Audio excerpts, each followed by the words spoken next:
ఇప్పుడు ఇక్కడ ఇంకో పాయింట్ ఏంటంటే రాహుల్ గాంధీ గారు ధర్మేంద్ర ప్రధాన్ రాజీనామా కోసం ఆయన డిమాండ్ చేశారు కదా, ఇంత అన్యాయం జరుగుతుంది, అక్రమాలు జరుగుతున్నాయి, అది ఇది అని చెప్పని. అది విద్యార్థులకు సంబంధించినటువంటి ఇది. అంతకు మించిన స్థాయిలో ఇక్కడ ఇందాక అన్నట్టు ఏంటంటే ఆ సీరియస్నెస్, మనం కూడా ఇందులో బాధితులుగా ఉన్నాం అనేటువంటి అంశం జనాలకు తెలియకపోవచ్చు, కానీ అంతకు మించిన సంఖ్యలో ఉన్నారు ఈ 22A బాధితులు.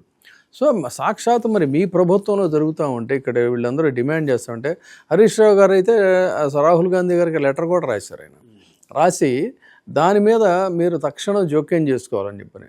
మరి ఆ జోక్యం చేసుకునేటువంటి అవకాశం ఉందా, లేదా వీళ్ళని కంట్రోల్ చేసేటువంటి అవకాశం ఉందా, లేదు పాపం మన కోసమే చేస్తున్నారు కదా అని ఊరుకుంటారు? ఎస్ అంటే ఇప్పుడు మీరు రైజ్ చేసిన క్వశ్చన్ చాలా ఇంపార్టెన్స్. ఏంటి, అప్పుడప్పుడు రేవంత్ రెడ్డి గారు అంటూ ఉంటారన్నమాట, నేను నా డ్రీము రాహుల్ గాంధీ గారిని ప్రైమ్ మినిస్టర్గా చూడడం అనేది. Actual Rahul Gandhi prime minister అవ్వాలి అంటే అతి ముఖ్యమైన స్టేట్లో తెలంగాణ, కర్ణాటక, ఈ రెండింటిని నిలబెట్టుకోవాలి లోక్సభ ఎన్నికల ముందు. ఇప్పుడు ఇక్కడ చూస్తే ఎంటైర్ రాహుల్ గాంధీ బ్యాక్గ్రౌండే కొలాప్స్ అయిపోతుంది. ఎందుకంటే రాహుల్ గాంధీ గారి మీద చాలా హోప్ఫుల్గా తెలంగాణ చాలా విపత్కర పరిస్థితుల్లో కేసీఆర్ గారిని పక్కన పెట్టి కూడా మరీ ఇచ్చారు.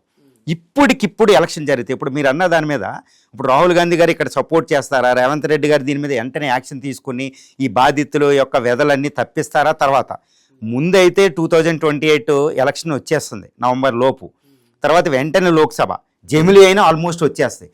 ఇప్పటికిప్పుడు తెలంగాణలో ఎలక్షన్లు జరిగితే ఈ 22 ఎఫెక్ట్ దాని మీద ఎలా ఉండబోతుంది?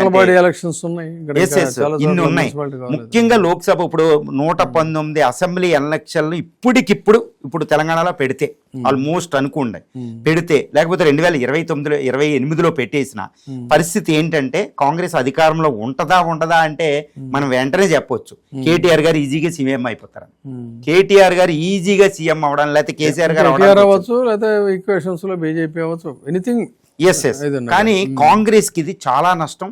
ఒక్కసారి తెలంగాణ రాష్ట్రాన్ని కాంగ్రెస్ కోల్పోతే రేవంత్ రెడ్డి గారి సీఎం అవడం పక్కన పెడితే ప్రైమ్ మినిస్టర్ గా రాహుల్ గాంధీ గారు మళ్ళీ ఇంకో తపస్సు చేస్తేనే కానీ అవరు.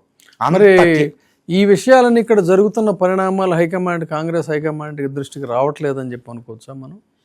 ఎస్ అండి, ఇప్పుడు యాక్చువల్గా చెప్పాలంటే మీకు చాలా అనుభవం ఉన్న మీకు కూడా తెలిసింది. ఇప్పుడు ప్రస్తుతం నేషనల్ లెవెల్లో ఇప్పుడు బీజేపీలో నేషనల్ హైకమాండ్, కాంగ్రెస్లో హైకమాండ్ ఏ రాష్ట్రంలో అధికారం ఉన్నారో వాళ్ళకి పూర్తి నిఘా ఉంటుంది.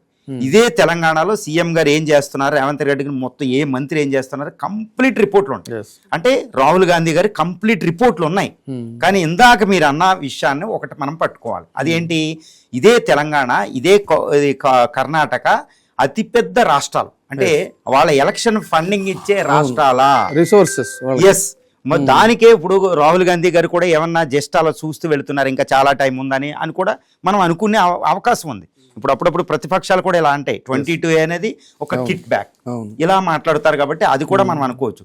ఏదేమైనప్పటికీ 22A మీద నిర్లక్ష్యం వహిస్తే ఆ ప్రజల ఆ బాధల్ని తీయకుండా నిర్లక్ష్యం అనుకుంటూ పొలిటికల్ డైవర్షన్ గేమ్ చేసుకుని ముందుకెళ్తే కాంగ్రెస్ పార్టీ అధికార పార్టీకి ఇక్కడ చాలా తీవ్రమైన నష్టం కదండి.